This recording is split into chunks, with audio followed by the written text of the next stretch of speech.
Good evening, everyone. Sorry to be running a little late here. I'd like to call to order the October 8th, 2020 regular and executive session of the Governing Board meeting of Washington Elementary School District. Ms. Tucker, could you do roll call, please? Thank you. Governing Board members present. Governing Board President, Ms. T. Lambert.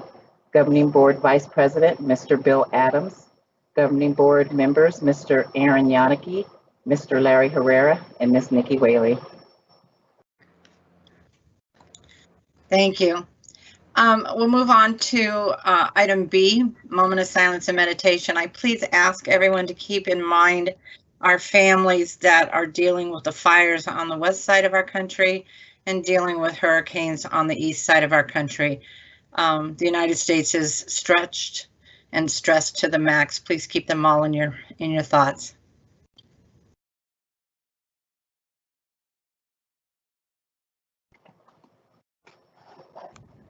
Thank you. Dr. Stanton, if you could lead us in the pledge, please. I will do that. I pledge allegiance to the flag of the United States of America and to the republic for which it stands, one nation, under God, indivisible, with liberty and justice for all. Thank you. We'll move on to the adoption of the October 8th regular agenda. I would like to remind board members that we have our board meeting operating norms up to help us be able to facilitate this the meeting smoothly with technology. It's a challenge. And speaking of technology, I would like to let the audience know the reason we are virtual, because we've talked about getting back face to face, but we can't have all the people that are watching into the board meeting right now. We still don't have that, and our boardroom is being redone and having technology upgraded. And so we will be virtual until November when everything is done. And when we get back to the boardroom, we'll be able to stream and people will still be able to participate and watch virtually. So if I could have a motion to please accept to adopt the October 8th, 2020 meeting agenda. So moved. I'll second. Thank you, Mr. Yannicki. Thank you, Mr. Herrera. All in favor, please say aye. Aye. Aye. Ms. Nikki? Sorry, I was muted. So if I could have a motion. Okay, then it passes. Thank you. We're moving on to the approval of the September 24th regular meeting minutes. If I could have a motion to approve the minutes. So moved. Thank you, Ms. Whaley. Second? I'll second. Thank you, Mr. Yannicki. All in favor, please say aye. Aye. Aye. Aye. There's Bill. Okay. And we got you, Ms. Whaley, right? I made the motion. Thank you. Then that passes unanimously. So we're on to current events and acknowledgement. Board members, are there any board members who would like to acknowledge anything? Mrs. Lambert? Yes, Mr. Adams. Thank you. I just want to let the world know that I'm going to be a grandparent. Yay! Congratulations. Congratulations. That's great. Thank you. Thank you. Thank you. That's all I got. That's pretty good current news. Any other board members? Then I would just like to take a moment and thank the district, teachers, staff, as we continue down this virtual road, getting prepared to start to have face-to-face and all the organization and stopping to rethink how things are going to go. I appreciate all your hard work. We're so very proud of the staff that we have. And I just want to say thank you to everyone. Dr. Stanton? Madam President, members of the board, I believe it was update time. I apologize. We accidentally got shut down there just for a moment. So is that it, Mr. Lambert? Current events and acknowledgements, Got correct. it. Thank you. So just a couple. I had a chance to go on a virtual presentation for our own Mountain Views Karen O'Keefe with the Hands-on Humanity Founders Community Partnership Award. Karen was honored for her work with the Pencil Pals and the projects, the writing projects that she does over at Mountain View. If anybody had a chance to see the video, it's just beautiful, especially when she mentions the staff and the students of Mountain View. It's a really beautiful thing. And so congratulations to Karen. I've actually worked with Karen now for 6 years, and that was a very nice award for her to win. I'd also, if you would, Ms. Tucker. One moment, please. There we go. As everyone might have seen this week, the AEF came out with their A+ School of Excellence Awards, and Ocotillo, the Bulldogs, have been recognized by the state of Arizona AEF for their hard work. And I do want to tell you that Dr. Morawski and the team worked exceptionally hard. Steve and the team have really been wanting this for a long time. They've got some incredible practices. You know, for all that realize where Steve and the team started with UVA and all that type of items, they have really worked hard. And so kudos to Ocotillo for their A+ award. That is fantastic and so well deserved. That's it, Ms. Lambert, for the moment. Thank you. Thank you. I quickly want to add the board's congratulations to Dr. Stanton's for Dr. Morawski's efforts in winning that award. That's a great thing. At public participation, Ms. Tucker, do we have any public participation? Yes, President Lambert, we did receive one public participation that I will read. Thank you.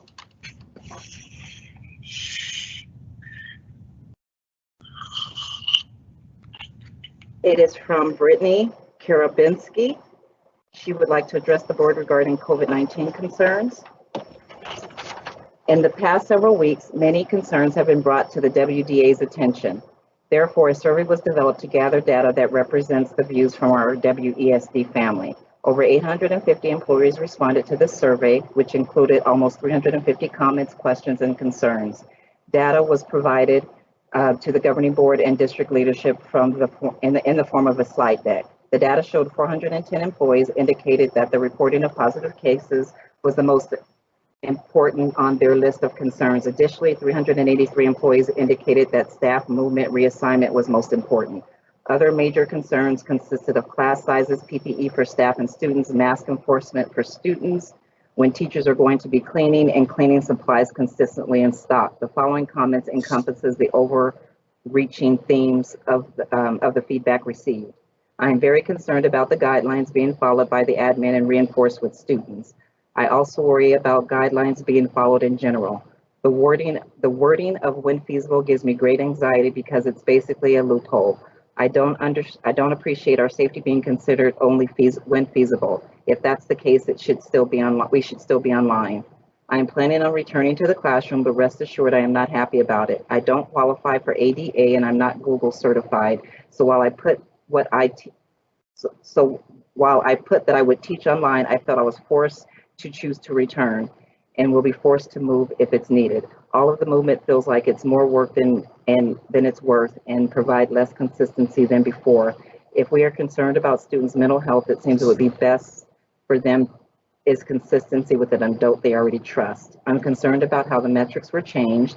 In August, the WSD document showed green was less than 10 cases per 100,000, but now it's showing less than 32. I don't feel we were ever communicated about this change, and it's deeply upsetting to me, especially because our numbers this week, it changed, were 31. The state is recommending less than 10, so I'm concerned as to why WSD is not following that. I understand what they are recommendations, but why wouldn't we be doing what the experts say is best? Why would we take a risk like that? And why do we believe we are above science? I'm very disappointed with how this is being thrown together at the last minute. I believe WSD owes it to its teachers to fully grasp and understand what going back looks like. I feel woefully unprepared. In 2 days, I'm sure will not satisfy my needs, especially if I've moved schools. For any of those teachers being told that they are changing schools, grades, or content, finding out on Monday, being expected to go to a new site Thursday and begin the week after fall breaks is outrageous. I'm okay with reopening, but I feel we are opening before schools are prepared. Thank you for your input, for allowing me to have my input. Thank you. Dr. Stanton, would you please reach out to her later and be able to help deal with some of her questions? Yes, Ms. Lambert. Thank you.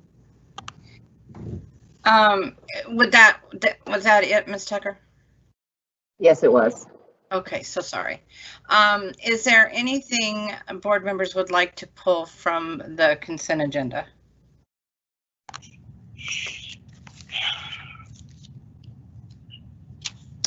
Okay, hearing none, if I can have a motion to accept consent agenda items A, B, C, D, E, F, G, and H. So moved, Mrs. Lambert. I'll second. Thank you, Mr. Yannicki. Thank you, Mr. Herrera. All in favor, please say aye. Aye. Aye. Aye.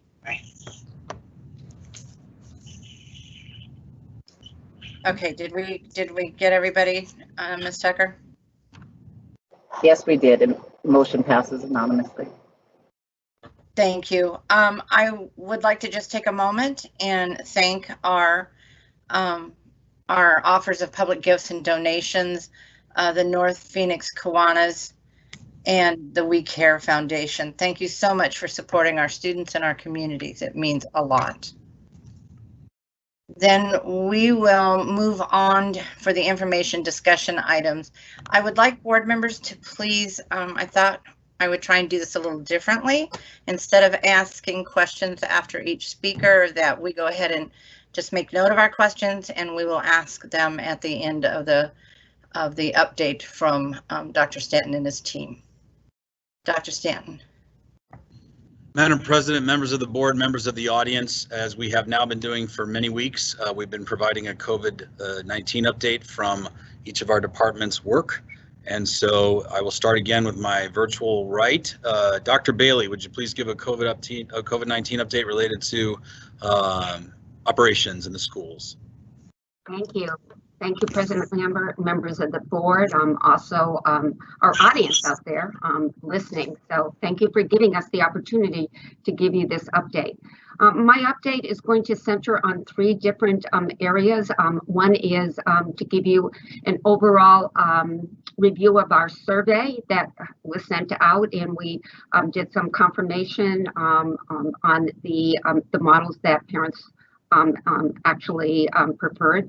Also, I'll talk to you a little bit about what schools are doing to actually prepare for our hybrid reopening, as well as servicing our online students, and then our on-site support services, what will be happening during our hybrid model.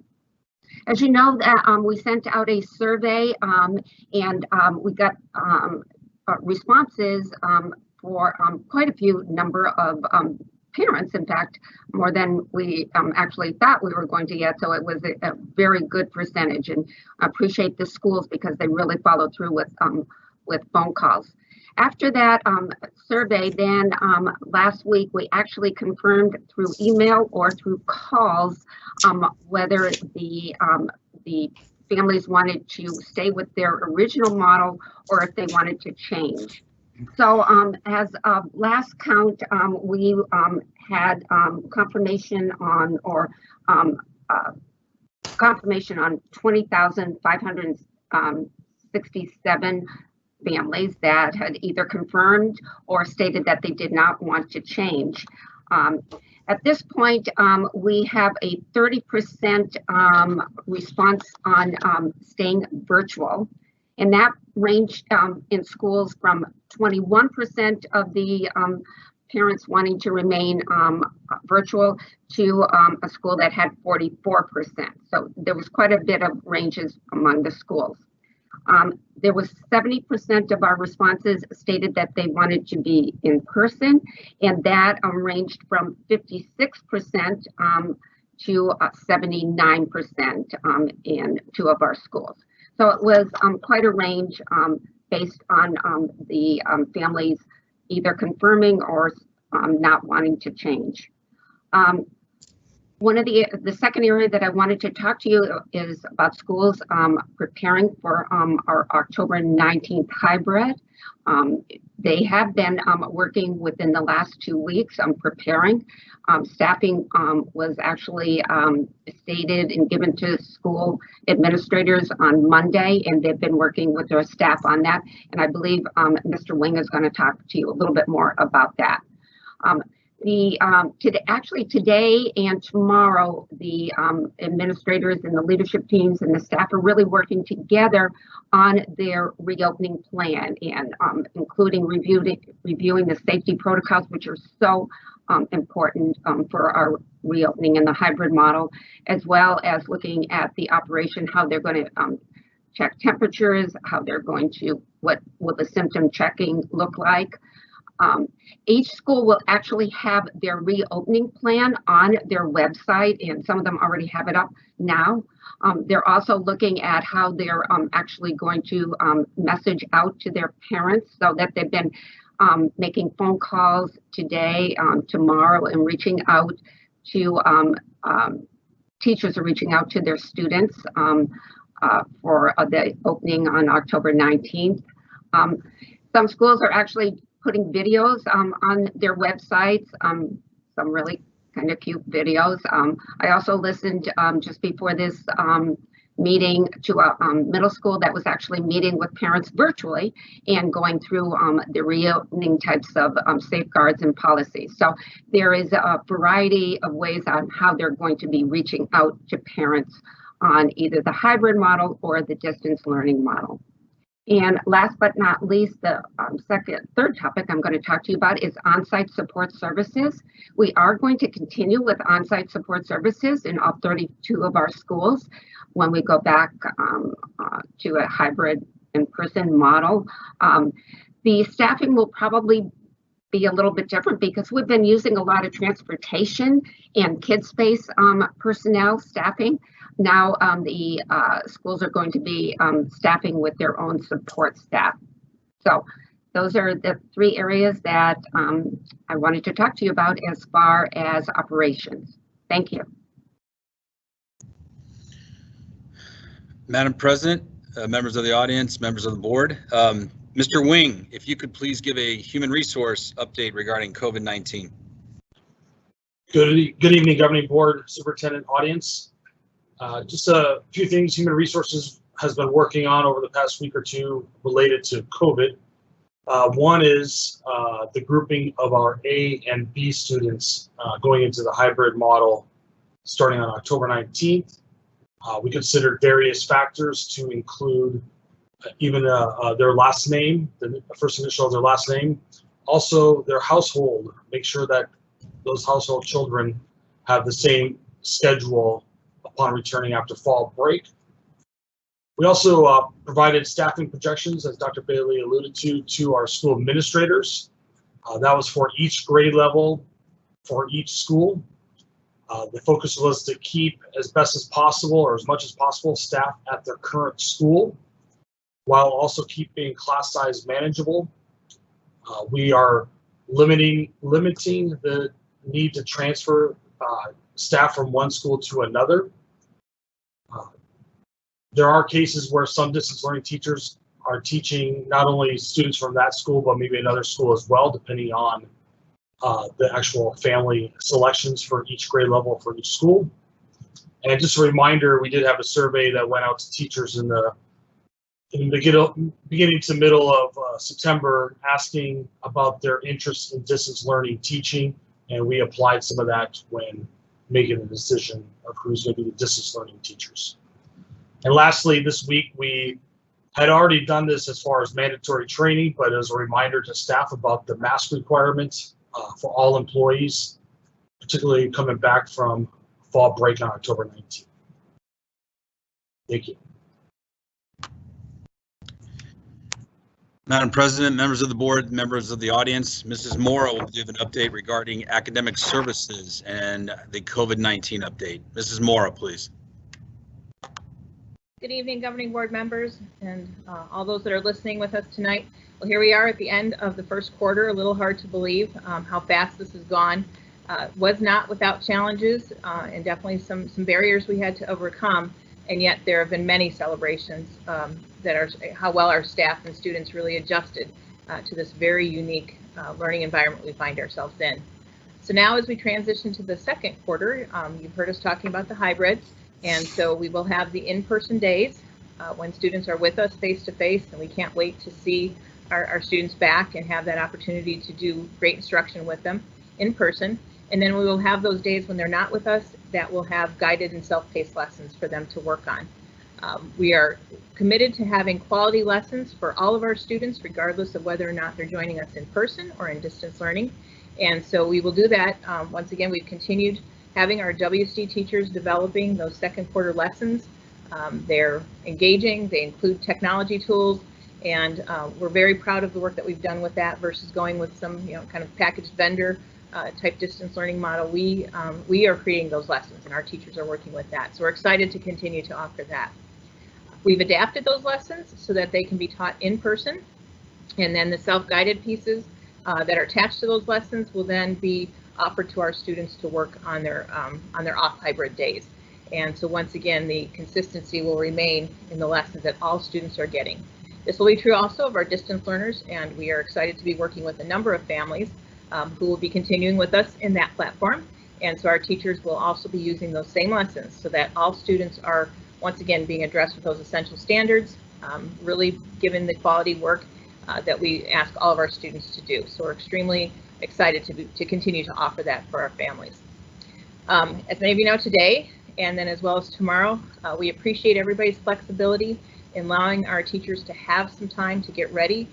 We want to be ready for the 19th. We need to get our classrooms organized and set to go. So our students have been engaged in self-paced lessons for these 2 days. Once again, a team of amazing WC educators put those together.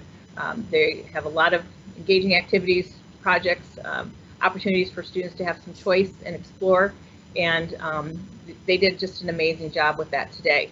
To assist our students, we had an amazing little help button that was put on each lesson that our students could click if they needed assistance, and that took them to a live person. And so I want to thank our academic services team. They were on deck, they were ready, they were answering students' questions, and we had more students, I think, that took us up on that offer than maybe we anticipated. Just to give you an idea, we had over 207 K2 students ask for assistance today, 350 3 to 5 grade level students, and then in our 6th through 8th grades, we had over 282. So for a total of little over 800. And they were asking amazing questions, and they were giving us a little advice along the way. And when they would learn something, they were eager to share with somebody else. So we will have that available again tomorrow. And so we look forward to working with our students again. And then finally, report cards will be available coming out soon. They will be posted on Parent View, and families can log in. They'll be able to see those report cards as soon as they're posted. We encourage families, if they have not had the opportunity to get their login information, to reach out to their schools to do so. Conferences will be held beginning that week of October 21st, and so families will be able to see those report cards prior to and have an idea of where their students' grades are. And those conferences will be held with the current teacher that they are with for this first quarter. If they're, if they have been changed for second quarter, they will still meet with that teacher that has worked with them the whole time. So we look forward to October 19th. And once again, we wish everybody a very restful fall break, and we look forward to seeing everybody when they come back. Madam President, members of the board, and members of the audience, Kathy Thompson, our Business Service Director, will share an update regarding COVID-19 and her departments. Kathy. Good evening. I just wanted to share with you just a couple of areas for the different departments that we work in business services. PPE supplies are being delivered to schools in time for the students to come back on October 19th. We have cleaning supplies in stock. We will limit supplies and when orders on those, when people are placing orders, we are not sure of what access will be for getting those in the future. So we're making sure that we can only get what people need and not stock up. So you might hear about things of people saying they're not letting us get what we ask for, where we're trying to give them what they need. One other area that the grab and go and the feeding will continue. They will be changing when that starts up on October 19th. They'll be changing to a daily feeding rather than a weekly. Also, the acknowledgement form that we brought to your attention a couple of months ago regarding possible liability claims and things like that, we have actually posted that out there in our parent view for parents to sign off on before their students return to the school site. Again, it is not a waiver of any liability at all. What it is it's just an acknowledgement of the steps that we would ask our parents to take, and then the steps the district is committed to take in order to keep everybody safe as possible. So again, it's nothing where you're giving up any, you're not waiving anything at all. What the parents will be doing will just be acknowledging what the expectations are on both sides. Again, that's where we're at right now in the Business Services Department. And Ms. Tucker, if you'll put up the benchmarks. For myself, as we always talk about, Washington Elementary has and continues to take guidance from our Arizona Department and Maricopa County Health, from the Governor's Office, and from the Superintendent of Public Instruction. So a couple things. I know that we showed this before at a board meeting, but this is the definition by ADHS for traditional, hybrid, virtual. Because we're in the hybrid, I just wanted everybody to see on here the actual mitigation strategies from our roadmap to reopening plan. You'll see with the hybrid, it is the one that has the most, although I did share at the last board meeting, I'll share again that even if we do go traditional, we'll be using strategies just like this from the hybrid in our own traditional, but that's for when we get to traditional. We will be starting off in the hybrid, so you can see that we'll be focusing on hand hygiene, respiratory etiquette, enhanced cleaning, also known as high touch points, proper ventilation. I do want to give Mike and his team, they've worked on so much on ventilation at our schools. Monitoring absenteeism. Thank you, Ms. Tucker, for going along like that. I appreciate that. Symptom screening. You just kind of heard with Kathy what the acknowledgement form for our parents is just to say, please check these symptoms before sending your kid to school, and check their temperature, of course. And then when they get to school, our teachers and our staff will look at the symptoms and also check their temperature, just as a safety precaution for all our kids and staff. The physical social distancing. Then the cloth mask. I do remind the board that there is a mask mandate in still from Executive Order 2025-1, and we put it into our policies and procedures. So that'll be still in place. We have our cohorting, so the idea of keeping kids, common kids together. Dr. Bailey mentioned last meeting that field trips and large gatherings will be canceled, obviously, until we get to the point of being able to do it. And then the community spaces are going to be closed as well, or communal spaces, I should say, will be closed as well. Ms. Tucker, if you'll go to the next slide. So today's benchmarks, you can see the benchmarks on the side, as I mentioned, for it's been under 5% PCR. The cases below 32, which Justin's shown many times under the light yellow category. Of course, as many of the board knows and our public audience knows, that has to be based on for going 2 consecutive weeks. Hybrids under 7% PCR, cases at or below 54. And 2 consecutive weeks, and of course above 10% PCR and more than 100 cases. If you look on the right, we have the data from last week, which is 2 weeks ago, and then we have, working from the bottom up, the current data. So we have about 33.49 cases per 100,000 currently, 4.33% positivity. And the last, as I mentioned many times in these meetings, the COVID-like illness is a Maricopa County specific statistic, and that has stayed around 2% for quite a bit. So if you look, you'll see our cases dropped a little bit. Our percent positivity went down a little bit as well. I did mention to the board and to others that our sister districts of Glendale L is also starting in a hybrid AB model, and Glendale Union is also starting in a hybrid AB. Glendale Elementary went up a little bit in their positivity. Their cases dropped a little bit. And Glendale Union saw a little bit of drop in their cases and a little bit of drop in their percent positivity. And that makes sense to me because Washington Elementary is such a large part of the feeders patterns. And so if our numbers kind of drop, I'm assuming that theirs would drop too. Also, we do zip code analysis. I know that some of our schools in the South were concerned about their zip codes, but a lot of those numbers this past week have dropped. So they range in anywhere from 7.22 all the way down to 2.78, 2.43-ish range down in our southern, many of our zip codes, I should say. We particularly watch 85051 and 85017 So we're keeping an eye on that, obviously, for our staff and our students. So we do that as well. Second part of my part, I should have said, like Dr. Bailey, I talk about our benchmarks, then our communication. You heard Dr. Bailey mention that the schools are communicating with their students and related to where they are and the situation, what will be happening when they get back. That'll continue, as it was mentioned, for tomorrow as well. As you heard Mrs. Moore mention, we'll also have a kind of a 1-800 number that kids can call in for their help as well. Totally appreciate that. This week also, with our Friday update, Pam will also be talking about exactly what does a hybrid A-B look like, what will the A kids be doing, what will the B kids be doing as well.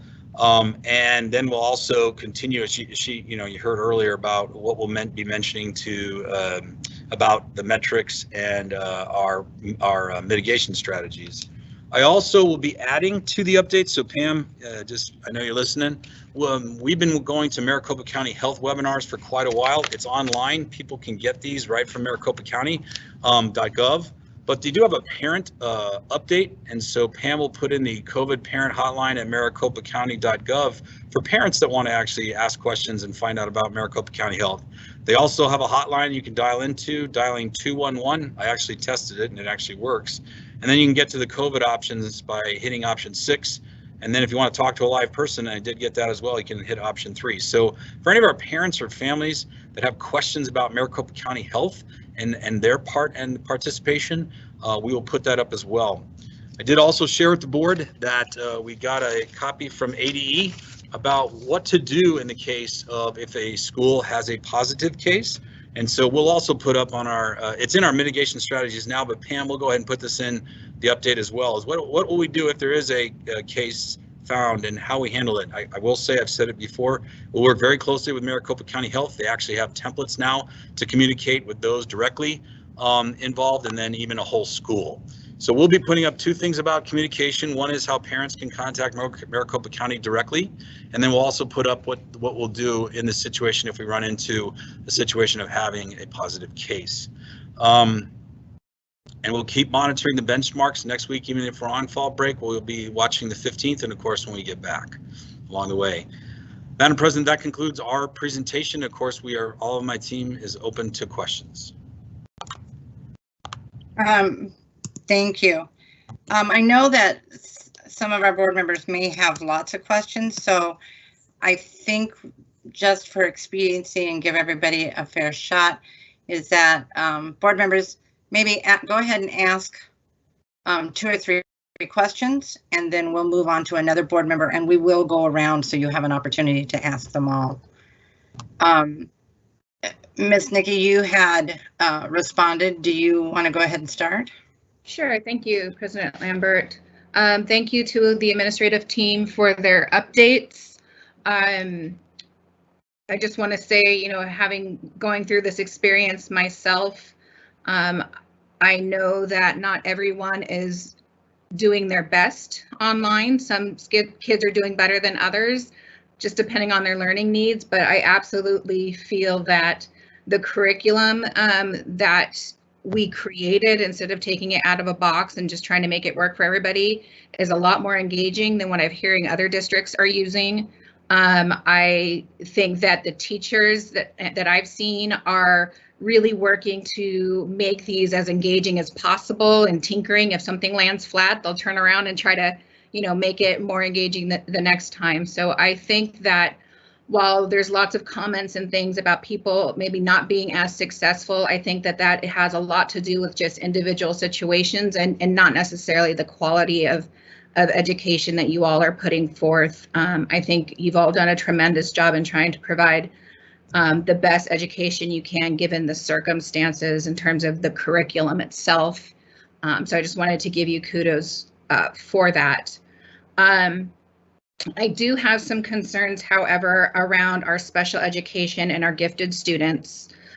There has been some miscommunications or lack of communications where people are unsure of whether or not their choice is going to impact their gifted and their advanced classes that they're currently being offered. I know I have already talked individually with Ms. Mora, And from my understanding with Ms. Mora, we're going to do our best to ensure that everybody gets what they need, but maybe she can talk a little bit more about what that process is going to look like to ensure that our gifted and our special education students are not falling through the cracks during this time. Mrs. Mora. Yep, thank you, Ms. Whaley. I will address gifted. We do have Dr. Koba with us tonight, so I'll let her speak to the special education as well. So we are looking at making sure that all students, if they qualify for gifted services, will get that. We also are looking at our students that we have been working with in Project Potential, that they have been identified that they also, as best as possible, will be included into those classes. So I know Dr. McIntosh has been working with each gifted teacher at the campuses to look at their schedules and really work through how they're going to meet the needs of both populations of students, both in distance learning and in person. You know, just like we said earlier, we want the quality of education in both of those learning environments to be consistent and to be what the students deserve. And so we will be working very hard with the team to make sure that happens. There might be some situations where we'll have to look across campuses to make sure that we have teachers that can work with all the groups of students, but we will be working through and making sure that that happens. Dr. Koba, would you like to talk about special education? I'd be happy to. So for our special education students who are in self-contained classes, we do have them returning after the break on a 4-day schedule. They'll be attending school Mondays, Tuesdays, Thursdays, and Fridays. Wednesdays will be distance learning, continuing the things that they've already been doing. Our CCB students will not be on that model. They'll be on the AB model like everybody else, as will our resource teachers. We've been working with the schools, the principals, the teachers to come up with ways to meet all of the students' needs, because as you mentioned, it is difficult when they are distance learning and families are having to be very involved helping their kids, especially with their most disabled students. So we think it's going to be a very big help to those students to be in school for the 4 days a week. We certainly have been working with as much flexibility as we can so that we can ensure the highest quality programs. Letters went out to our self-contained teachers, to our self-contained parents in the children that'll be in the 4-day-a-week program today to let them know what the plan is and the schedule is. And I think that our staff has just been amazing in meeting children's needs when they've learned of seeing children struggle virtually. They've made sure to get activities and alternative packets to those families. We've adjusted learning times and schedules so that we can best meet the students' needs while we've been distance learning, and none of that will stop as we move into more in person. Thank you. So this would be for both of you then, as a follow-up to that, has that all been communicated to every gifted parent or family and every special education family? Or is it kind of like, if you have questions, then we'll answer them on a one-by-one basis? I'm just asking because I haven't seen anything, but I don't know if I missed it. I haven't seen anything from gifted, and then on a different district, my son has a 504, and I haven't heard anything from their district. So I'm just wondering, what's the process for reaching out to these families in terms of making sure that everything's getting met? Is it wait for them to call us, or are we actively communicating with them on their options and strategies? I'll go ahead and answer that. I know Dr. Koba's been working on the communication. As she stated, it has started going out to the families of the self-contained groups, and then we will be also adding an update in Fridays, and we're going to be sectioning out the gifted specifics, and then we'll have contact information for if parents still have questions, who they can reach out to ask those questions, and Dr. Koba will also be providing that as well. So in Friday's update, we'll be sharing more information with our families.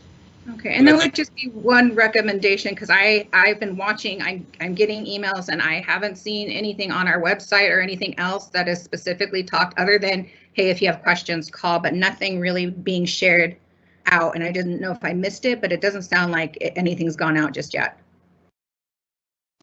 No, it has not. Well, I think, Dr. Koba, I think you can address, so you have been talking to quite a few parents directly because of those programs. So why don't you update Ms. Whaley on some of that work as well? The non-self-contained, like all special ed, not just self-contained? So as Dr. Stanton mentioned, yeah, I've been addressing parents on, as you sort of mentioned, as issues or concerns have come up. It's been a steady flow, not a landslide of phone calls from parents and emails from parents. I'm getting them both ways. And then also Pam Horton receives calls which get forwarded on to me to address for the special education ones. And I think that's in part because we've communicated, please, we want to talk to you. We want to hear from you if you have concerns. We did earlier call every single one of the special ed parents over at Sweetwater because there were some concerns families were having there, and my whole team spent it one day and we talked to every parent we could possibly reach. So have we done it district-wide for every single special education student? No, but we have, since this all began, been in constant contact with families and parents because so often in special education, the concerns and the problems truly are individual to the individual student and what their personal situation is. So mass communications to all special ed parents is really challenging just because it doesn't, you say one thing and people are like, well, that doesn't apply to my child. So we've really been trying to individualize it as much as possible because that's where we can provide the greatest support because it's a one-on-one student by student kind of issue most frequently for special ed. Thank you. I mean, if I may just, this is my 2 cents and a recommendation is we have over 15%. I don't know what the current number is. We were at 18% special education at one point. I don't know what the current number is. It's right around there. Yeah, so 18%, that's a lot of kids. And only a small fraction of those are in our self-contained classes. So we have a lot of kids that are by law required to get services. And I'm just concerned that if we just have if you need us, call us approach, there's a lot of people that can fall through the cracks. And so I would just like to see, even if it's just a email to all special ed, like if you have questions, here's who you call, here's how you can get those things met. I know that everybody's does a case-by-case basis, but there's a lot of IEPs out there. And I think these families all deserve to hear kind of where they can go and maintain some kind of at least basic contact so they always know there's somebody to come to, because a lot of these families I know are really good for self-advocating, but we also have a lot of families where their parents may not speak the language or there are other barriers that they may not be as forthright with advocating. Absolutely, we can do that. Okay, so that was one question. The second question, you said 3. You didn't say how short they had to be. No, you're right. Okay. So Questions, not suggestions. I'm sorry. No, it's okay. Not suggestions. No, I did say comments. So the next question I have is about the mitigation plan and the metrics. I've also seen lots of comments about how cases are going to be reported. And again, I shared this with administration before, and I know we did get some information. What are we doing to communicate this out? Because I still haven't received real clarity. If we look at the mitigation plan that you all sent to the board, it says it will follow Maricopa County. And when you look at the mitigation plan, it says we'll follow Maricopa County. But none of it gives you details. It just keeps saying we'll follow Maricopa County and then gives us a 211 number to call. Are we doing something to better communicate that process to families? Because I've looked at the mitigation report, I've looked at the return to school report, and it's like 3 sentences and it all just refers to something else. And then when you look at the stuff from Maricopa County, it says that you only have to report if you have 2 or more individuals with symptoms that is most plausibly that they got it from the facility, or that multiple individuals are sick above what is usual or expected for the facility, regardless of where they might have gotten it from. So there's some very clear outlines for when we will report. If that's what we're going to be doing, then are we planning on sharing those specifics, or are we having something additional for when maybe it's only one kid? Johnny tested positive for COVID. Will we be informing his classmates of that, his classmates' families? Mrs. Whaley, members of the board, members of the audience, I've been talking to other school districts who have had to deal with cases, Ms. Whaley, and they too are taking the lead from Maricopa County. It is a case-by-case basis. As you correctly identified from what's up there, they talked about what's an outbreak. But what the superintendents have been telling me is that, yes, when they get a situation, we have to contact. There's certain rules now under executive order, or it's Dr. Chris's order 13, that we have to call within 24 hours. And then we work directly with them, whether it's one kid or the situation as you described of 2 or more individuals reported COVID symptoms to the facility. So we have to work with them, and then they, as I've mentioned to Ms. Whaley directly and to the board, that we will use their, I mean, they have some template letters up on their site. Typically, you would communicate with those that say it's a positive case. You would communicate with those that came in direct contact through Maricopa County's work with us. They do the contact tracing, I guess is the current terms. And then we would send something out to the community at large. But that's the practice that I know of from talking to other superintendents. They do have to deal with it on a case-by-case basis. We can put up there, now that we kind of have that directly written, we can certainly put up on our mitigation strategies those 2 or more individuals, the multiple individuals that are out sick, and then put that up as well. But it's going to depend on the situation. We will have to. If one kid comes sick and we get a call that they tested positive for COVID, we will report that to Maricopa County because that's what's required. But then do we just say nothing until they come back to us and declare it as a outbreak? Because it's only one according to their metrics. So what's the obligation to share that information? Mrs. Whaley, members of the board, members of the audience, again, we will be working directly with Maricopa, and they will guide us exactly what needs to be done. It's like a triage, for lack of better words, Mrs. Whaley, and we will deal with that just like they tell us to. And that's what I've heard from other soups that unfortunately have had to deal with that directly. Some of the schools that have opened have dealt with that issue. And so we will have to handle it that way, but I'd have to call Maricopa, and I did give out the parent number for anybody that's observing, and we'll make sure it's in tomorrow's parent update that they can certainly call as well. But it's going to have to be, I don't know exactly what they're going to tell us. It depends on the circumstance. Okay, and where will that information, you said that it will be communicated out, how? I can put it in the parent update tomorrow. I just mentioned that Miss Horton would do that. No, I mean, when we do say we do have an outbreak or something and it happens, and I know that there's a letter form template that they give us, will there be a place on because we have the place on the website where we're putting everything else related to COVID, will there be a link that people can click and see if any of our schools have outbreaks? We have not worked out a benchmark or type of thing like I think Chandler and Gilbert have. We have not worked that out, Miss Whaley. Okay, so okay, thank you. That was my other question, and then I'll do one more before I pass it over. That was actually 3 questions, Madam President. Can you move on, please? I have some questions too, and I'm sure the audience has questions as well. Well, she's asked many questions on what theme, all right, so that I was will 4. I'll go ahead and finish her third one. So then my third question is on the frequently asked questions that we have on the website. I've noticed that, well, there's 2 parts to this question. Our communication out, we have the frequently asked questions and we have the communication plan, and neither of those seem to have been updated since July. I know we get a lot of questions and I haven't seen any of the frequently asked questions be brought up. We also don't share any of the information for these updates. Each administrator comes with us prepared with certain bullet points and facts that they're sharing with us. Is there a reason why that doesn't get put up on board docs so that people can have access to that? Because what I've seen in some of the comments is like, if you don't show up to the meeting, you don't hear some of the stuff.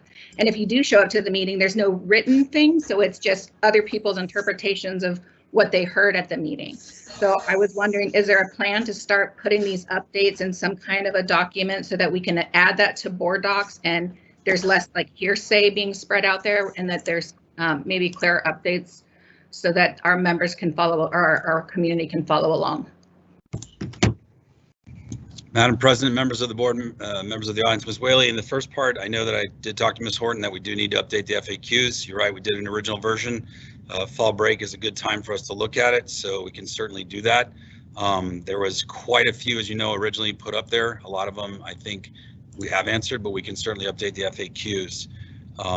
In regards to the current COVID-19 update, we have been doing this now for many, many weeks. And we were doing it on Fridays. That actually worked out, the update here on Thursday has worked out well since the metrics have come out, because they usually come out at 9 o'clock, and then we can update the board. So it has been the current practice to do it the way we've done it. Yeah, I'm just saying that the level of detail that we get at this board meeting doesn't match what comes out the following Friday in the weekly updates. Those are very just general and gives a little bit about the metrics, but the level of details I think would answer a lot of the questions that we're getting. The level of details that like Lynn, Lori, other people have shared with us in terms of the things that are going on and all the great work and the efforts that are going on behind the scenes. I think if those were provided either during this meeting as an attachment to board docs or after the meeting, I think that would serve to really help people understand what's happening. All right. Thank you. Thank you. I just had checked with Mr. Adams. He doesn't seem to have any questions at this point. So, Mr. Herrera, would you like to ask some questions? Yeah, thank you, Madam President. I'm not going to ramble on all night. So just wanted to have a question for Kathy and the facility guy. I wanted to find out the distance between the desks. Did we get an idea of what that's going to look like? You know, one of the common questions is that, you know, what's the classroom going to look like? Kathy, maybe can you talk to that? If I could, Larry, and then I can get Mike Kramer, I think, is on the line. I do know that because of the hybrid AB, our ability to do the 6 feet of social distancing, because we're trying to get 50% of the students on A day and 50% on B, the 6 feet is much more capable. In fact, that's something that they've worked on. But Mike, you did a lot of analysis, so I want to give you a chance just to respond to Mr. Herrera. Thank you. Absolutely. Yes, we've been in touch with many different architectural firms. We've used our own graphical software to look at what you know, a typical classroom in the Washington School District is 30 by 30. Just generally speaking, there's going to be some variation on that, obviously.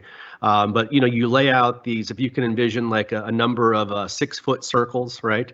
That's how you would. It's kind of hard to kind of verbally describe.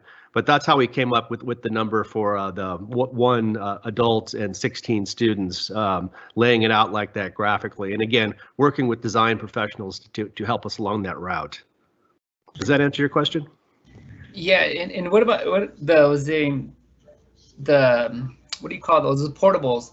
How is that going to work? Because I know some of those kids had like 40 kids in those classrooms, and I know like Alta Vista. You know, some of the southern schools in the district had quite a few more students in there. You know, are we just going to like spread those kids out during the week? Is it during the AB model? Yeah, actually, I'll jump there, and then Lynn, you may want to actually help with some of these questions too. So Larry, in the AB, first of all, as you heard Dr. Bailey mention earlier, that roughly across the district, 70% of the kids have requested the hybrid, and then 30% were online. So if you have a classroom that has, you know, say a middle school classroom, you know, you take that number, the 30 to 35, and then you divide it in two. That's where Mike's number, you're able to get into the numbers he mentioned. When you have a 30 by 30 classroom, you can actually break it up into, say, you know, 15 kids each on the 15 on the A, 15 on the B day. And then that's just if it was maxed out with all the kids, but some of those kids have gone online. And so that would actually help with the lessening of the numbers. But Dr. Bailey, you may want to jump in on that, what some of the schools are doing for those mitigation strategies. Yeah, actually, Paul, that's okay. I've talked to Dr. Bailey about it. Thank you, Dr. Bailey. I do have a question on, thanks, Mike. I do have a question on some of the 8th grade classes, specifically Mount Sky, Desert Foothills, Cholla, some of the 8th grade classrooms, you know, they're going to go into high school next year. So maybe Dr. Mora, can you talk about, you know, how we're going to get those kids ready for the freshman year? Because I know that's going to be a big impact. I mean, you know, it's still early in the year, but we kind of have that in the horizon. Obviously, you know, nobody knows how long COVID's going to last. So, do we got that kind of a plan for that? Maybe, I'm sure you guys do. I just kind of want to let the community know. Well, for all of our students, Mr. Herrera, we're going to be doing some assessments when we get them in. We are concerned about the gap that may have occurred since they've been out, and so that goes for all of our students. And we are concerned about making sure our 8th graders will be prepared when they leave us. And so as we start the second quarter, assessments will be a very big part of what we are doing, and we're going to focus and really work with those areas that we need to get our students going. And that's why it was so important to identify those really essential standards that we want our students to have the skills so that when they move forward. And so we'll continue to monitor their growth and progress, and we look forward to reporting some data in the future. Thank you very much. That's all. Thank you. I just would like to remind board members that, we're going through a really difficult time here, and everybody's stress level is different. Everybody expresses themselves different, and they have levels of concern of how we ask our questions. So please, let's be respectful of each other and allow the questions to be asked and answered, so every board member feels like they have received a good in-depth answer to their questions. Mr. Yannicki, I have not heard from you. Do you have a question or comments? I do. One of the things I've read about, we've talked about with virtual, was informal assessments to monitor students. And I just wondered if I could get an idea of what some of those are before we go into hybrid. And just an example of some of those. Right. So yeah, Mr. Yannicki, let me explain to you, with our lessons, we had built in some progress monitoring along the way that our teachers were able to do. So that would be more of the informal ways in which teachers could see how the students were progressing with the standards that the lessons were designed with. As we start transitioning back on the 19th, we have Dr. Jovanin, who's our assessment director, that's really been exploring different ways in which we'll be able to do assessment for both of our students in the distance learning model as well as in person. And so some of the more traditional methods that we've done, the Acadians testing, some of our mimics, we will be ready to administer and work through with our students. And so once again, we've built our next quarter lessons to also have those progress monitoring measures as well. So it will be a combination of more formalized assessments as well as the informal assessments along the way. Thank you. And I too echo, I always try to look, as we're dealing with this, what are the positives, just for my own sanity. Not just as a governing board member, but the help button. I was so glad to hear about that, because I deal with adults who don't want to ask for help. And so if we can get kids to ask for help now, we're going to put them in a better position. So to me, that's sort of a little sliver of a silver lining. I'll take anything I can get. So I was really excited to hear that many kids wanted help. I think that's great. So thank you. Is that it, Mr. Yannicki? That's all I've got. Okay, thank you. I'm going to take a moment and ask some questions, and then we'll go back around again. Dr. Stanton, it was kindly touched on during the reports, but does the staff know their assignment and their class loads currently? Actually, I'll ask if I could turn that over to Dr. Bailey. Can you give an update on where they are with sharing that, Dr. B? Thank you, President Lambert and members of the board. Yes, the staff has been notified of their assignment, and we're very fortunate. There are very few, and probably Mr. Wing could give you a little bit more information on that have had to change schools. Some are working virtually online with their students. Some are, to be honest with you, they're sharing students online with another school. But every staff member has been notified what their assignment is at this point.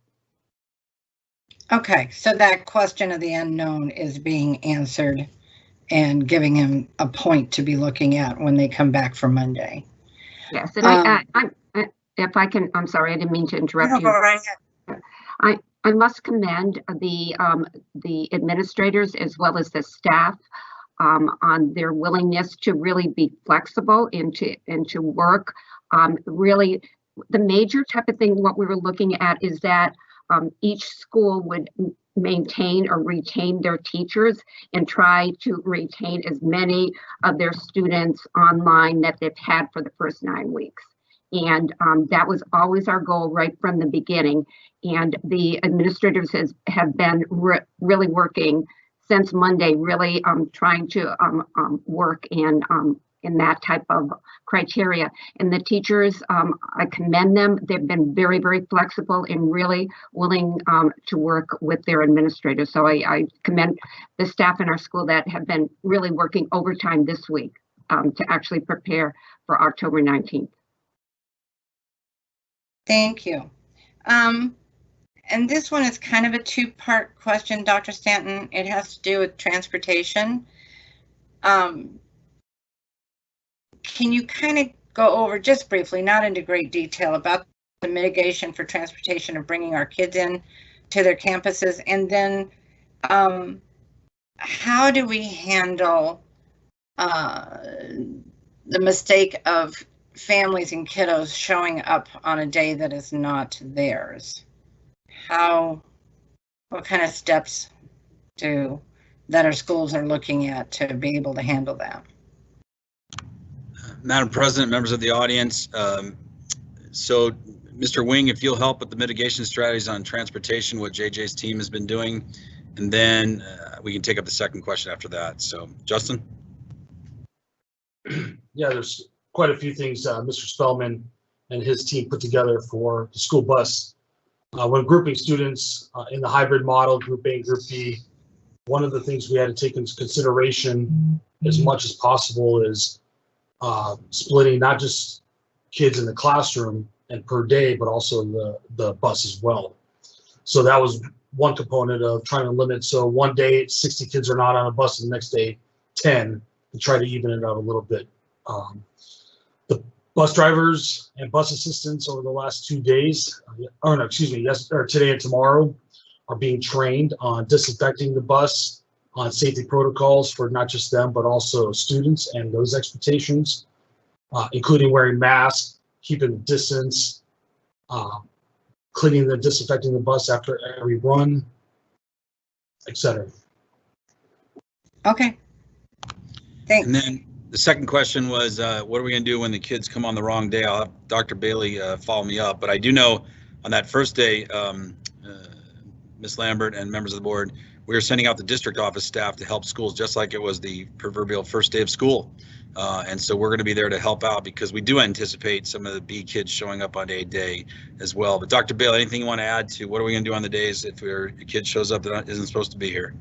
Yes, well, first of all, just like Dr. Stanton stated, we're very, very thankful that a great number of our district office staff are willing to go out to the schools, and we're looking at getting out to all 32 schools to cover those students that may show up for a B day when it's really an A day. But we're also making sure that teachers are calling, and they're calling probably as we speak right now. They're calling students, they're calling families to ensure that. A number of our administrators are working next week, even though that is their fall break, but they are working next week to make sure that those messages continue to go out by messenger.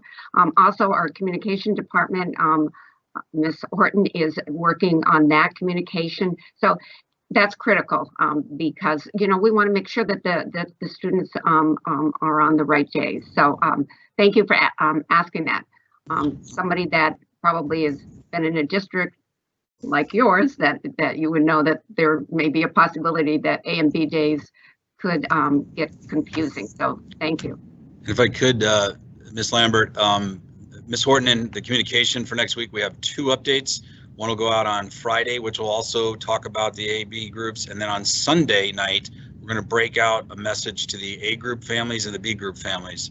So we're going to try to, as much as possible through the telephone calls and the emails, let families know who's an A and who's a B and what we'll be doing for the B kids and et cetera. But we know those cases will happen, Ms. Lambert, and so that's why we will have people there to assist and help them out, especially the first 2 days we have, by the way, A and B, because we'll have a first on the Monday, we'll have a first on the Tuesday. Okay, thanks. And just a comment I'd like to make, so be patient with me, Mr. Herrera. I've been amazed because a lot of the information, what people are looking for is how does it affect my child, my family? Those aren't things we can post. We can do a plan, but if families are, if they're getting communicated by their principal and by their teachers and things are being posted on their website, is that what I heard was said? Is that they were talking about welcome back, this is what's going to happen. I would like to let our parents know to be sure and go to their school website, not just to allow the district website to be the only information, because ours is a broad umbrella and the specifics they want are going to be at their school level. And we're still dealing with a high level of anxiety and fear. Families, staff, everybody. Once we get going, things will be better. I just ask for patience, I ask for kindness, and not to try and get down to the level of individual minutia, which could confuse other parents. So, but I appreciate all the work that you all have put into this. So we'll go back around, and I will start back with Ms. Whaley. Do you have any further questions? Yes, thank you, Ms. Lambert.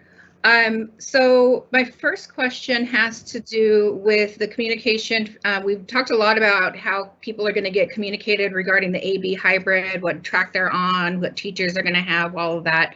What communication is going out to our folks that are remaining distance, because there's a possibility that their teachers are changing too, and we haven't really talked about what kind of communication or what those families and students can expect to hear coming up. So I'll have Dr. Bailey finish with me, Ms. Whaley, but the first is the schools are contacting those online students as well, online till semester kids. So over the 8th and the 9th, they are actually contacting those kids as well. We did spend a lot of time on the hybrid kids, obviously, because it's the newer of the two. But Dr. Bailey, anything else you want to add? I believe the schools are making direct contact now as well. Anything else you want to add to that? No. The major part is that the teachers are communicating with those online students. Also, the ed tech department actually met with all of those online teachers either today or tomorrow, and they're working with those online teachers on the messaging and what needs to go out so that they're following up. So that's the ed tech department, and then the individual teachers are also reaching out to them. Okay, so we should be getting contacts tomorrow about what Monday is going to look like. I'm just asking because I haven't heard anything. So this is it's not just for me, but all virtual families. Are those phone calls already happening? Are they? And also, you said students. Maybe it's happening through the students. Are they reaching out to the students, or are they reaching out to the families? Some of them are reaching out to the students when they've been checking in today, okay? But they'll be reaching out to the families also. Okay, because I think that my daughter has been getting like little updates, but I have no idea. She's not a great reporter on exactly what was shared with her. So if we could send the parents, not just the kids, like what it's going to look like for them, because I don't know if it's been out and I might have missed it, but I don't know what's happening come Monday after, and we're staying virtual. So I was just wondering when that was coming out, and it sounds like they got some training today on Yes. kind of the language, and if you're staying virtual, you will also be getting this information tomorrow for Today what or Monday after fall break is going to look like. Yes. Okay. Yes. Great. The other thing, I really like that we're putting up the plans. I think that the schools, putting up the plans are great. I think Ms. Lambert's correct that, each school is going to look a little bit different and the way that they're managing this. I do think, though, the district has done a good job of getting people used to going to our website. They put the Facebook post that brings them back to the reopening plan.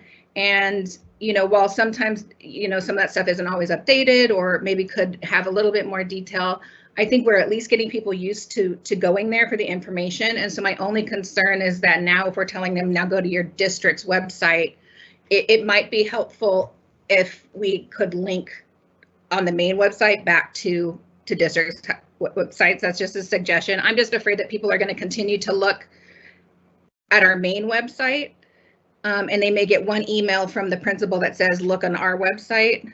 And we've kind of trained everybody at this point to get all of their updates from the district website. So any thoughts about that? Are you concerned about people kind of not getting access to that information? Ms. Whaley, just for clarification, are you talking about they're going to the district and you would like a link that takes them to their school website, or at the school life site that takes them to the district? I was a little confused. Oh, okay. So I'm just wondering, because we've done such a good job of getting people used to going to our district website to get updates and information, that's kind of where we've been funneling people to. Now that we have a plan to, prominently put, each campus will put their return and what that's going to look like on their campus website. I'm just wondering if there's going to be any kind of way that if people by, habit go to the district website, that they'll be redirected to their school website. Okay, that makes sense. Sorry, I got lost. So, Mrs. Whaley, Madam President, members of the board, members of the audience, I'll certainly talk to Ms. Horton about seeing if we can get the 32 school sites, but I would agree with Ms. Lambert. Although and I appreciate the compliments because we've certainly learned from our mistakes, but we appreciate them that when we do something well. At this point, getting to the local level, that is the person that they continue to want to hear from. And so our teacher, and as you mentioned, I hope your child and you get that. We'll make sure you get the teacher contact as well. But getting at the local level is where we're hearing now parents want to know. And so I'm not as worried about confusion as you may be, because if I can get them to the local site and to get the information they need, that's what's important.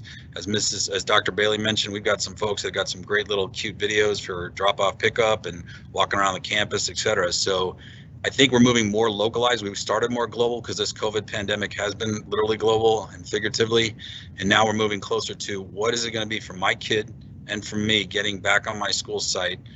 So, am I concerned about it? No, because if we can just get them the information they need, and then, as we always end my parent update, if you want to call our communication listserv, or excuse me, our communication email, that's what Pam mans those all the time, and we get them right back to the school. So if a question comes in and it's specific to Acacia, we send it to Acacia. If it's specific to a department, we get it there. So, we're always going to have confusion, as we've learned. It's not easy to communicate everything, but I think I'm glad that it's going to the website. I just want to make sure that we're communicating that we're changing our plan and that people know to go to their websites now. Like, I think that's great that we're sending them there, and that seems appropriate. I'm just afraid that we're switching the plan up on them. So I'm hoping that there's going to be a lot of communication out saying, go to your school website. Okay, so the other thing that I had was about Parent View. We've mentioned several times using Parent View. People have to sign their waiver or their acknowledgement. I'm sorry, I want to make sure I use the right form, the acknowledgement about, keeping themselves safe and all of that during COVID. And then that's also the only place for folks to get their report cards. I am a Parent View parent. I will tell you, once you get on it, it is super easy. But getting on it isn't always easy, and depending on what kind of device that you're using, and especially if you are somebody that forgot your passcode or password and trying to get that reset. I did see on one of the sites, like, you can contact somebody to reset your password. Is there any plan, since we're trying to get people to use this Parent View, and I know it's been around for a while, but we really haven't done big pushes towards it. Is there any plan for communication or training videos to get people through that? Because I know that can be really frustrating to navigate if you're not already logged in. And a lot of people probably missed that piece of paper that they were handed when they did check in that had their passcode on it so they could sign up for Parent View. It could be shuffled away by now. So I'm just wondering, is there an easy place where we can get access to that? Where would we go? Well, Ms. Whaley, members of the audience, members of the board, that is not an easy one. I'll probably, even if Kathy needs to step in or whomever, because the Parent View code is specific to an individual and their family, they've had to contact the school and work with them. Get it in person. Yeah, and that's because of the safety of their information. And right. So that's important. So when you said, is there an easy way? I think the answer is no, but that's not to make it complicated. It's simply because for them to get their information, they have to show that they're the, we wouldn't want somebody to call in portraying them as Mrs. Whaley. Right. when they're not. And so we work closely with the schools. I know that there's another reminder. Pam has it going out tomorrow again in regards to the parent view, and we've asked the schools, to help us, because they've got to go to their local school and get that information. Dr. B or Kathy, anybody else want to add to that? Maybe I'll just add this little bit before I switch over to Dr. B. Is there a way on the back end, maybe Kathy can answer this question, that we can tell who hasn't accessed it and maybe do some targeting that way? I'm not sure. We actually do print a report. Oh, awesome. And we kind of monitor that. We've had, as far as hits with Parent View, it may be the same people. I'm not sure about that at this point, but we've like quadrupled it in the last couple months. With the online registration module that we have been trying to implement, we kind of got twisted with this whole COVID issue, but we've been trying to, there's other pieces of that will work in conjunction with the online registration module in there, and it will ease some of the things, some of the getting into and how you access information. It will change just a little bit as we move forward into that, but we're holding off on that until we get all this other stuff out of the way right now. So we can print reports and we can see who has even accessed Parent View. And we have been working on that with the schools. What we're also doing is, if parents come in and don't have their Parent View and they come in and ask for a hard copy of that document or a hard copy of the handbook, we're asking the office staff to please sit with them and get them signed in right there instead of letting them leave with that Parent View code. Oh, that's awesome, because that's my biggest concern. Is I think Parent View is a great tool once you get into it, but it is not necessarily easy. There's different levels of people's comfort level with language, technology, etc. And again, when it stops working for you as a parent, I'm having a really hard time getting into my daughter's, but it was really easy for my son because I did it right away and I didn't lose that piece of paper. That's neither here nor there. I just want to make sure that we're reaching out to the families that aren't accessing it, because we're going to be more and more, it looks like, utilizing that. And it really is a great resource once you get on it. So I just want to make sure that in everybody's kind of frustration with technology and up to their eyes with learning new things, I don't want any of our parents to, slip through the cracks. And I do think as we utilize it more and our schools also realize how easy it is to access information in Synergy when things are done this way, I think it will also lead to them being a little bit more into reaching out and doing additional things with the parents on that. That we are working, that's something we do every month in our office manager meeting. We're trying to work through with them new strategies to help get more parents signed in. Plus, it's great to stock your kids' homework, to make sure that they're doing it. Thank you. Okay, that's just what I wanted to know about that. And actually, I have one more my last question for Kathy. With the PPE, you had mentioned that you've got cleaning supplies and you're going to give people what they need and you're managing their requests. And of course, we don't want people to start hoarding things. But what do you mean they'll get what they need, and what's the process for getting more? Because I'm already seeing a lot of things on Facebook where people are asking for even more supply, and maybe that's just because they want to make sure they have their own personal supply. But can you talk a little bit more about what are people going to be given and how do they request getting more? What we are doing is we're doing routine deliveries that pretty much the same delivery each time. We did one about probably the beginning of September. We did another one a couple weeks ago, and we'll do one, or actually we did one this last week, and then we'll do one again about within the first week or two after school starts. And what that includes is we're delivering hand sanitizer for each classroom. We're delivering more student masks. We have, and some of the masks that we are delivering can be used by students. They're adjustable, so they can be used by students or the adults. We are going to start delivering. We've received some donations of PP&E from the city and from Maricopa County, and we'll be delivering, with even as far as gowns and things like that at different schools. We have had some of the gloves, because we have teachers now that will be wiping down desks and stuff with a disinfectant, and we'll need a glove on with the rag when they're doing that. We have had a delay on getting some gloves, so we are expecting a shipment in either sometime today or beginning of next week, and we'll get those back out to the schools. So they'll have gloves in every classroom. Because we've received a bunch of donations, we're not having to be quite as dependent upon getting the things in from our vendors. So we will be trying to deliver those every couple of weeks to the schools. And it'll be gloves, masks, the types of things that they're going to be going through pretty quickly.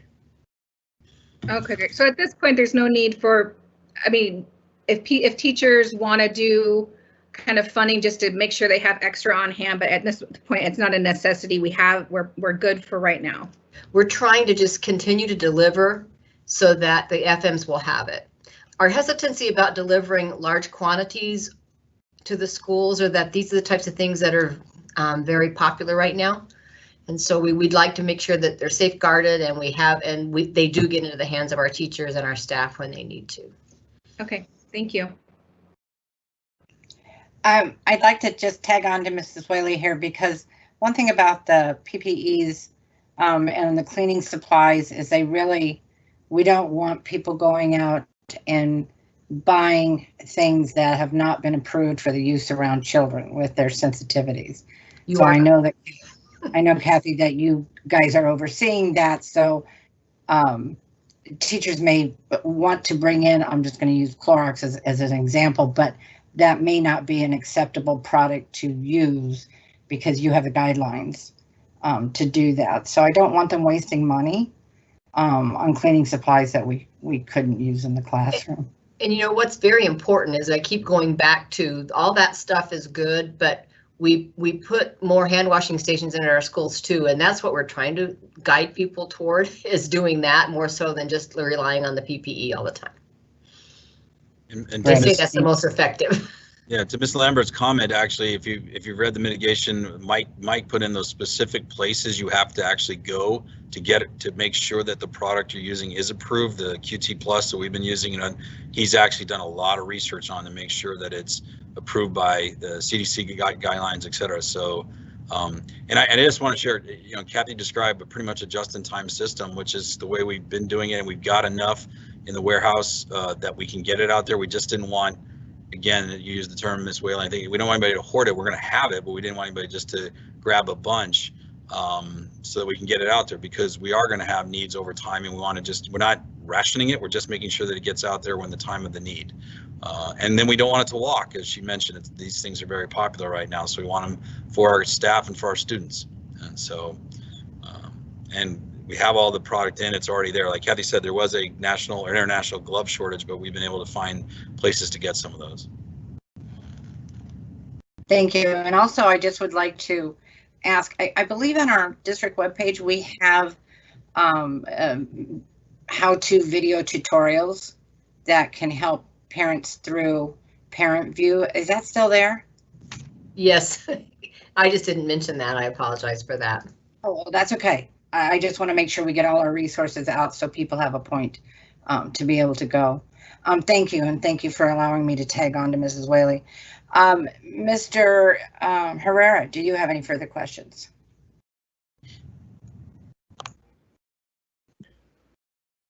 Hi, T. No, I don't have any questions. I just did have a question about the spacing and whatnot. So I'm looking forward to the other stuff. And also I did want to mention something about, the comment that was made earlier, about, I think it was a public comment that, teachers didn't have anything. I'm always surprised, that we're getting these comments and, the 11th hour and even questions now that, what are we doing? Well, we've been in this pandemic for 6 months, almost 7 months now, and we're still asking the same basic elementary questions. And I think that whenever I hear that, I always wonder about that. It's very pedestrian to ask, those questions, because I think, folks want to hear progress, and I think, it's we want to move forward from this. We don't want to sit there in the same thing and keep rehashing the same questions and the same ideas and ideologies over again. So I want to just thank the staff for what they're doing, especially Jean Koba, really appreciate the work you're doing there. The folks at social services, I know that they're doing a really bang up job.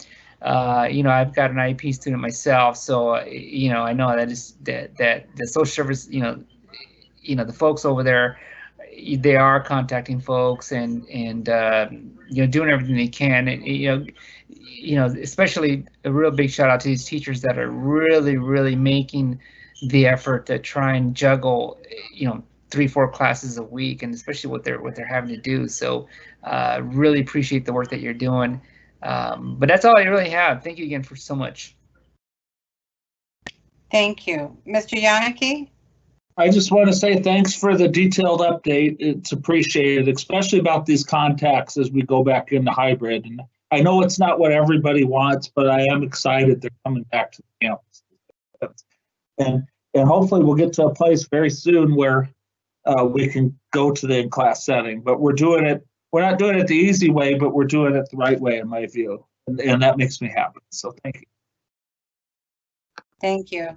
Mr. Adams, and I know that you're listening to this on the public side, so when you are ready, if you mentioned that you would like to make a comment. Thank you very much. Can you hear me okay? Yes. Great. So, yes, I feel like I'm at a disadvantage being on the phone. And Dr. Stan, thank you for allowing me to utilize your telephone. And I've been able to watch via the public side of it. It's delayed. But I want to thank, first of all, my fellow board members for the excellent questions. I think you all covered everything humanly possible to what's happening and what the community may be thinking. So I thank you for that.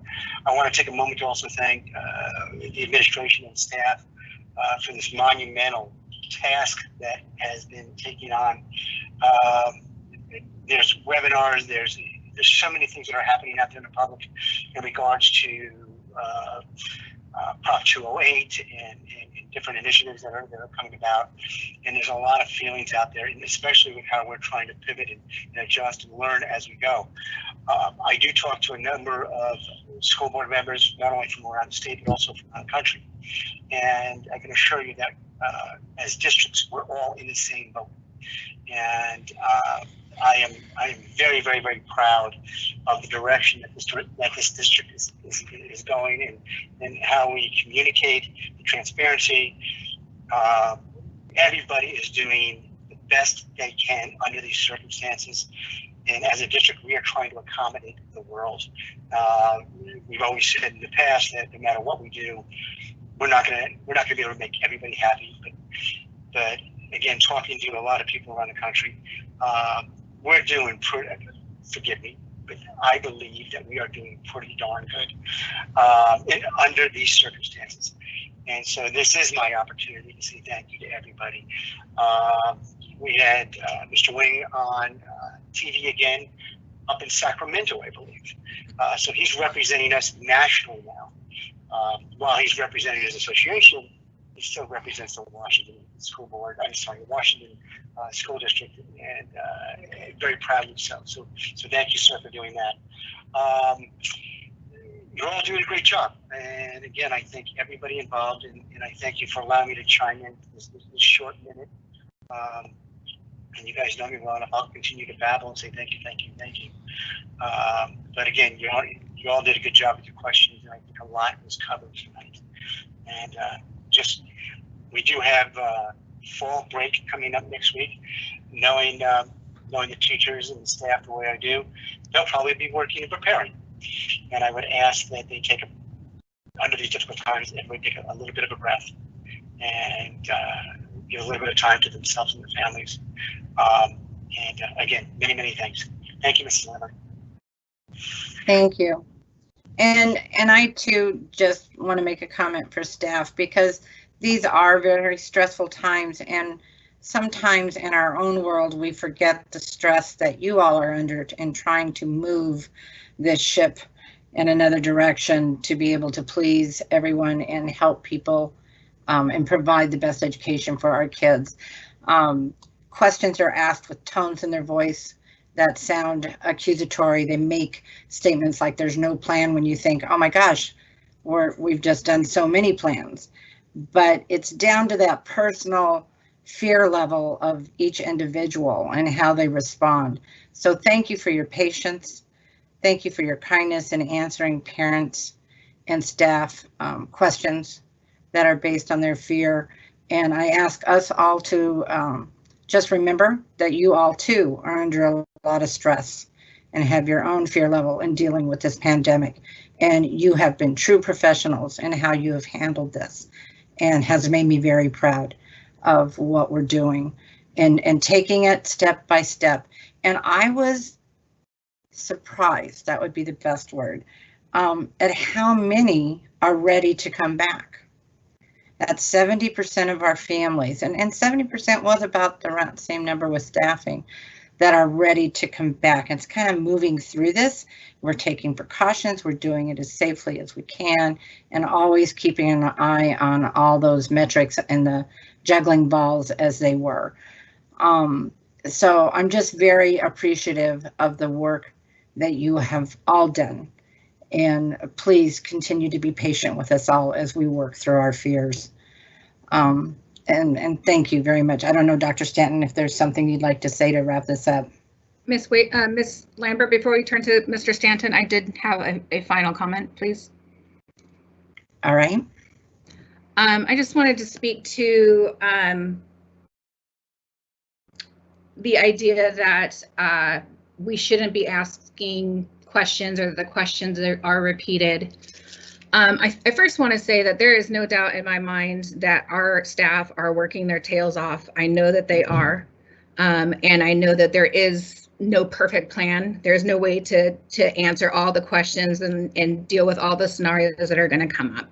I absolutely believe that, and I absolutely believe that we have a fantastic staff at WESD, as we've seen in the celebrations that we continue to see even during this time. I also think that I'm asking questions because we do our work in the public eye. There is a lot of information that we as board members get. There's a lot of access that we get to answer our questions. That is not always afforded to everybody else. And so sometimes I find it necessary to repeat questions, though while I might know the answer, we continue to see hundreds of comments on every time we post a new update. And the questions seem to kind of stay somewhere in the same. We also have seen changes in a plan 1 week to another because of the situation. So I don't think it's without merit to repeat the questions, especially when you know, so many people aren't getting access to a lot of the background and things that we have privy to. So I do want to thank again all the staff and the administration for the tremendous amount of work that they're doing. But I do want to also acknowledge that as a representative of the community, it's our responsibility to ask these questions and have this discussion publicly, and not just through emails and behind closed doors. So thank you. Thank you. And I'm sorry that you felt that was aimed at you. It wasn't. It was aimed at administration for all that they are doing and dealing with. Questions are not bad. Making accusations and statement can be dangerous in voicing opinion. In regards to Mr. Herrera's comment. Thank you. Oh, okay, good. I did not mean that. I pointed at you. Dr. Stanton, I'm sorry. Go ahead. Would you like to close out? Sure. Madam President, members of the board, members of the audience, we first thank you for your patience. I know, it's been going on for quite a while. I do know that I appreciate, my team appreciates the board's support. As was mentioned earlier, doing a hybrid A/B the way we're doing it is not, we're not going to please everybody, but it does match what the metrics are telling us, and it does have the safety and mitigation precautions that will allow us to do, as Mr. Herrera mentioned, for example, the 6 feet of distancing, and as was mentioned earlier, all the things that we need to do.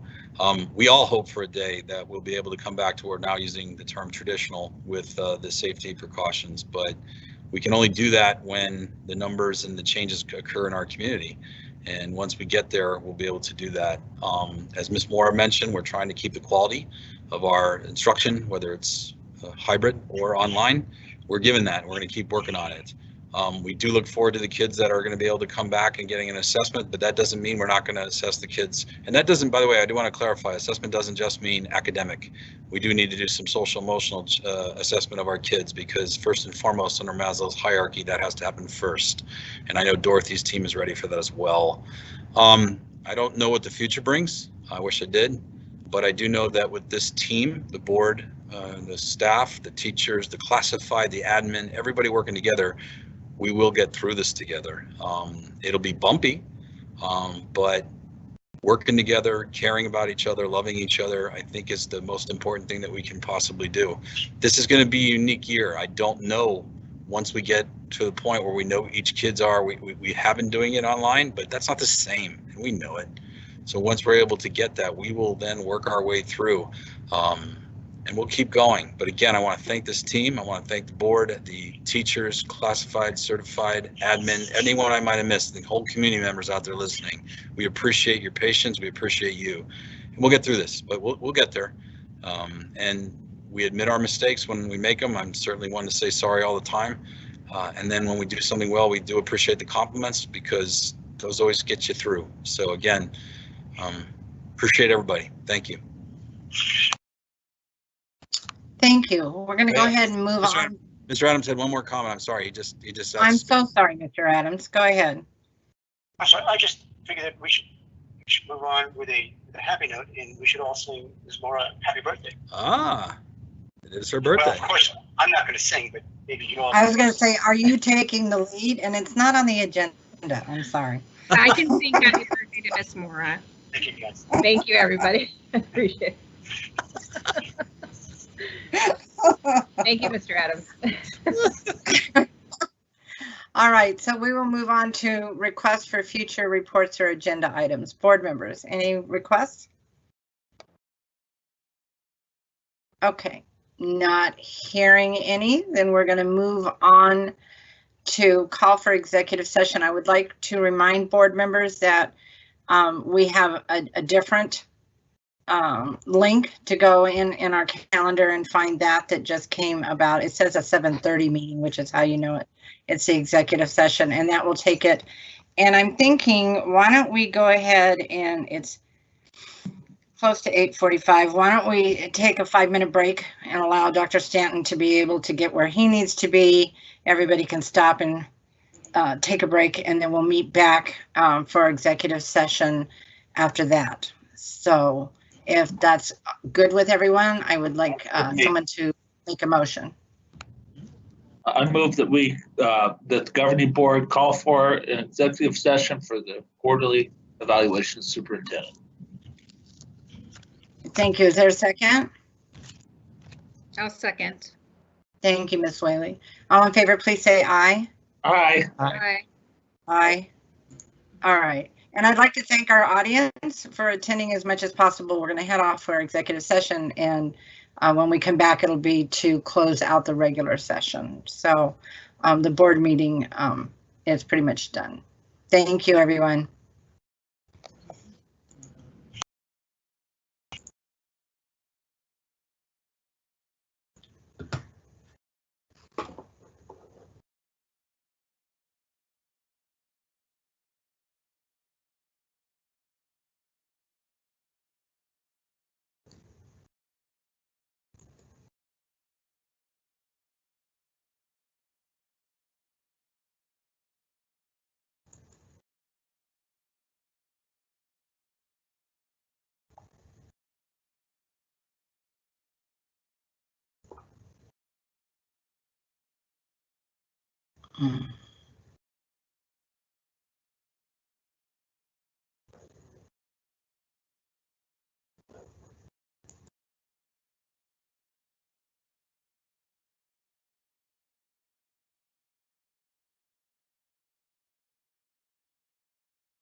Okay.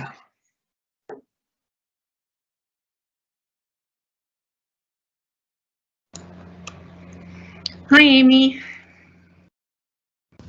Hello.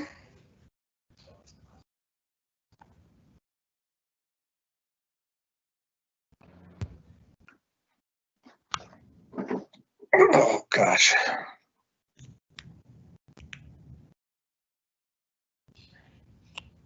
Maggie's in a snit. I don't know what her problem is. I guess because I just came home and I went right to my computer. Yeah, so she's just not feeling me today. No, I let my dog sit by me. He sits by me all day. My older one. She usually comes in here and sits on the floor by me, but she's not. Oh well.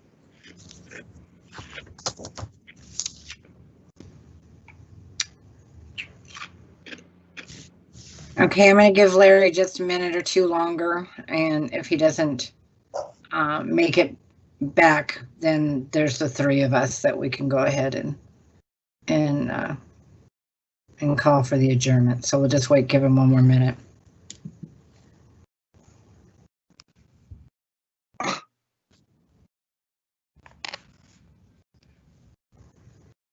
How many people are left? Did anybody stay on the call? I doubt it. I don't know. Amy would have to share that with us. Amy, you got him? There is about 4 right now. It's been fluctuating between like Really? 4 to 6 or 7 people. All right. Well, they're troopers. I wonder why they would come. What they came back for? Just to hear it adjourn? Yeah, I know. I'm impressed. Yeah, I mean, we're here, so. Well, thank you for being here. Yeah, we better use some inflection in that "so moved" if we're gonna. Let's give them something worth their time.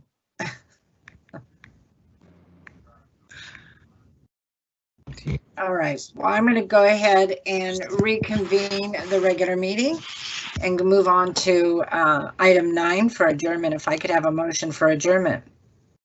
So moved, Mrs. Lambert. Thank you, Mr. Yannicki. Said very thoughtfully. Is there a second? I'll second.